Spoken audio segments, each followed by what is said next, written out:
Assalamualaikum warahmatullahi wabarakatuh.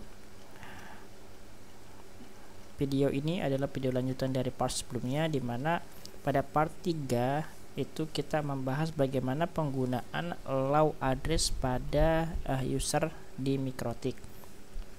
Jadi pada video part 1 kita membahas konfigurasi basic MikroTik ke internet gateway. Part 2 kita bahas bagaimana cara akses MikroTik, pengamanan, maksudnya penambahan user 1, 2, 3 dan penjelasan dari full, write sama read ini. Di part 3 sebelumnya kita membahas fungsi allow address ini apa. Jadi bagi teman-teman yang membutuhkan pengetahuan basic seputar akses MikroTik, mungkin bisa dilihat pada video sebelumnya.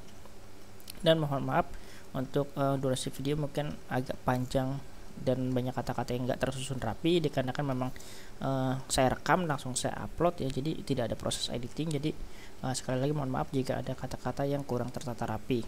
Baik, lanjut pada part 4. Sekarang itu kita akan bahas masih tema yang sama terkait akses MikroTik juga, cuman di sini menggunakan port ya. Kalau teman-teman perhatikan saat teman-teman akses ke MikroTik di sini ya. Contoh ini saya close dulu. Saya buka new winbox. Nah, di sini ya, sorry ini. Nah, jadi by default kalau kita akses MikroTik kan kayak gini nih. Ya kan? Cukup IP si MikroTiknya user 3, lalu si login usernya. Ini saya pakai user 3, lalu di sini passwordnya. Oke.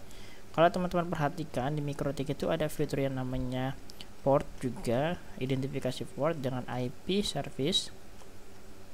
Teman-teman bisa pilih IP service, nanti akan muncul tampilan port kayak gini. Jadi port-port ini tuh port-port yang di open by default oleh winbox ya, oleh si MikroTik.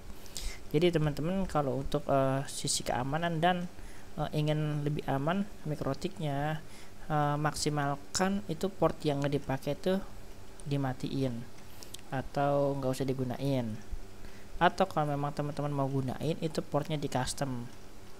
Oke, kita nggak bahas custom port dulu sebentar, kita contoh aja. Jadi gini, by default ketika teman-teman akses ke MikroTik ya, ke winbox lah, contoh di winbox ini default portnya 8291. Jadi OS kita itu udah kenal nih winbox ini berjalan di port 8291. Jadi walaupun teman-teman akses di sini hanya by IP, itu sama aja sebenarnya teman-teman akses sama seperti menggunakan port ini. Gitu. Coba saya connect. Nah, di sini sudah berhasil connect ya. Nah, di sini portnya 8291. Sama seperti port winbox. Oke. Terus bagaimana cara ngamanin MikroTik dengan port ini? Oke, kita akan lanjut. Jadi gini, yang pertama maksimalkan port yang enggak digunain itu teman-teman disable aja, nggak usah dipakai. Contoh sederhana ya, yang paling rentan itu kayak SSH dan telnet. Ini kan rentan dengan akses ilegal ya, sama ini www. Oke, contoh saya disable dulu deh untuk 3 port ini.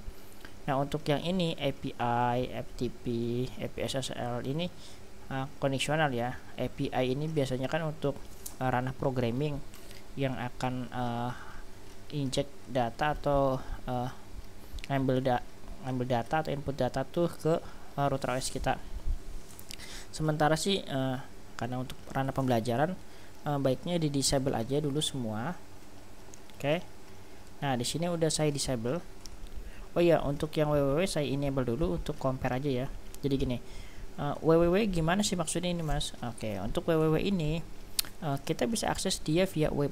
Contoh di sini saya coba akses IP MikroTiknya 192.168.55.1.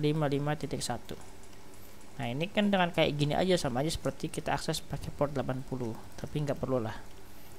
Nah, ini udah bisa masuk ya, atau kita juga bisa tadi ditambahin 80. Nah, sama aja hasilnya.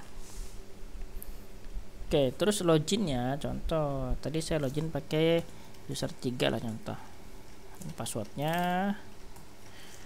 Nah, oke, ini udah berhasil masuk. Ini tampilan awalnya di quick setnya kayak gini. Nanti kita kalau mau config di bagian webfig nya, kalau mau ngeping kita bisa masuk ke bagian terminalnya, proses. Nah sini ya. Oke, kita balik lagi ke Winbox. Nah di Winbox contoh untuk yang www ini kan sebelumnya tadi kita udah coba akses berhasil ya. Nah untuk www ini coba kita disable dulu dan kita akses ulang, atau kita bisa refresh di sini ya. Ini sama aja sebenarnya ya. Ini saya close aja, kita refresh ulang. Nah dia nggak mau ya, dia nggak mau. Nah tapi di sini dia masih nge-catch nih.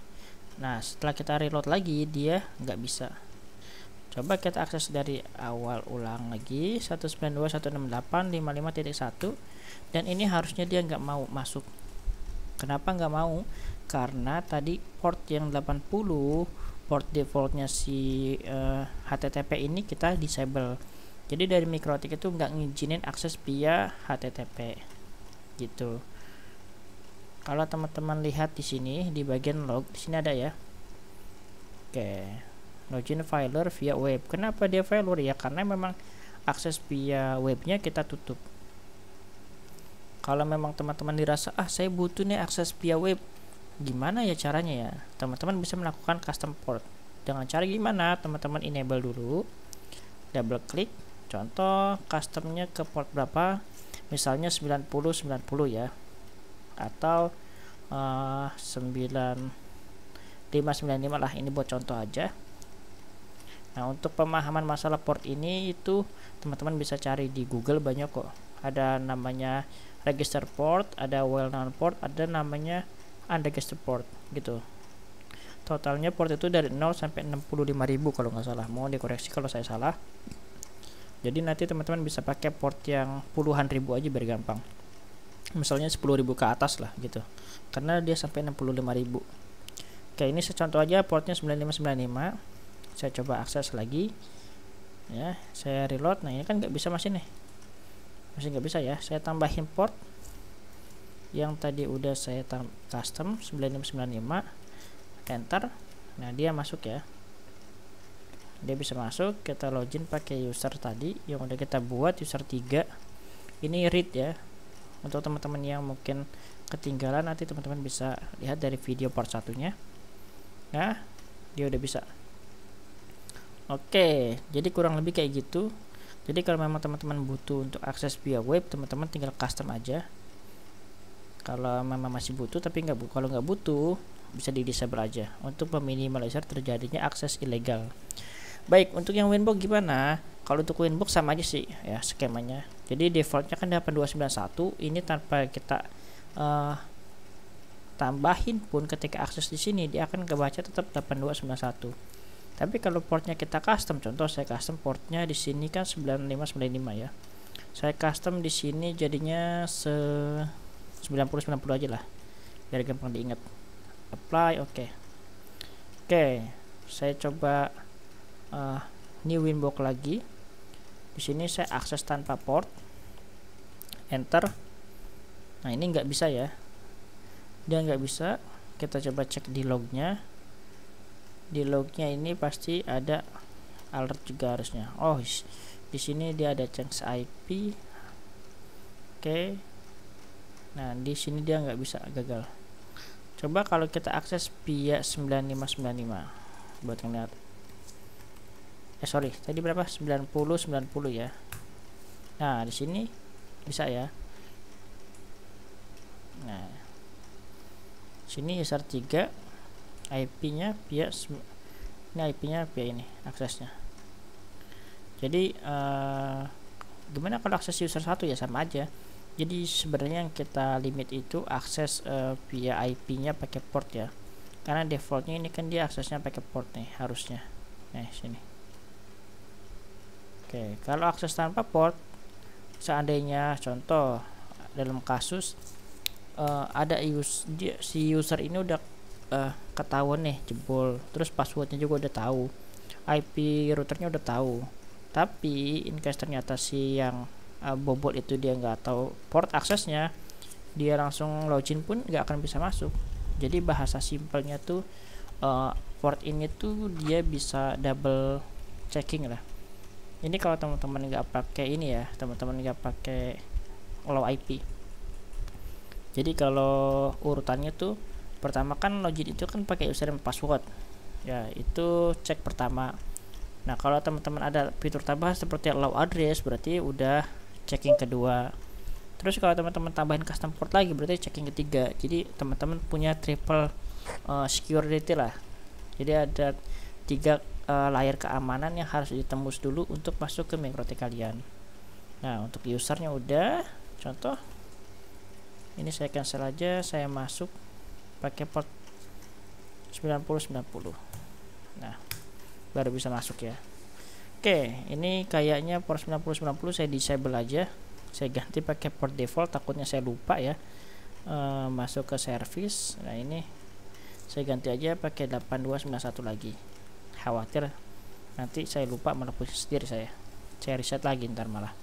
Oke, ini cuma sekedar buat pembelajaran aja. Jadi kalau kita login ulang lagi, contoh saya login ulang lagi ya pakai 9090, harusnya nggak bisa. Karena apa? Karena sudah saya kembalikan ke default portnya ke 8291. Nah kayak gini. Oke, jadi dengan penerapan port pada akses MikroTik, teman-teman udah punya 3 layer keamanan. Bukan 3 layer ya, bahasanya tuh 3 security lah kalau saya bilang. Kalau layer itu termasuknya ke layer 1 sampai layer 7 malah panjang lagi pembahasannya. Takutnya para senior di sini kok bilangnya 3 layer gitu. Jadi saya malah disalahkan. Mungkin lebih pasnya tuh saya bilang 3 tahap keamanan lah. Jadi pertama username sama passwordnya udah teman-teman buat. Yang kedua kalau teman-teman mau tambahin allow address, ini bisa jadi keamanan kedua. Walaupun si hacker itu tahu username sama passwordnya, tapi ternyata source aksesnya beda dari yang di allow di dalam sisi MikroTik, itu tetap nggak akan masuk ya. Dan yang ketiga teman-teman punya penambahan yang namanya custom port gitu. Jadi sebenarnya yang paling penting tuh selain custom port ini sih allow address menurut saya. Ini paling secure ya. Jadi kita tuh kalau mau akses tuh kan, kalau routernya jauh di luar kan kita biasanya bisa pakai VPN gitu kan. Jadi yang di allow tuh IP VPN-nya aja. Nah, itu lebih secure sih. Gitu. Kan hacker kan nggak mungkin masuk tiba-tiba dari internet akses gitu kan. Kalau seandainya tanpa ada filter ya mungkin bisa masuk. Tapi kalau dari internet akses terus tiba-tiba dia tahu username, tahu password, tahu port, tapi ternyata allow-nya nggak sesuai dengan standar, IP-nya kan pasti beda kalau dari internet. Nah itu tetap nggak akan bisa masuk. Jadi ini best practice digunain aja sih kalau emang teman-teman mau routernya lebih aman. Ini kondisional ya, tergantung dari penerapan jaringan masing-masing. Oke, baik, saya rasa cukup sampai di sini aja untuk pembahasan di part 4 ini ya. Jadi semoga video ini bermanfaat. Mohon maaf jika ada salah kata. Nanti kalau ada kata-kata yang kurang atau penjelasan saya yang masih belum jelas, bisa ditanyakan di kolom komentar. Dan bagi teman-teman yang merasa penjelasan saya kurang atau ada kata-kata yang salah, teman-teman bisa bantu revisi di bawah. Kita belajar sama-sama supaya kita sama-sama bisa lah. Oke, saya akhiri. Wassalamualaikum warahmatullahi wabarakatuh. Sampai berjumpa pada video selanjutnya di part 5.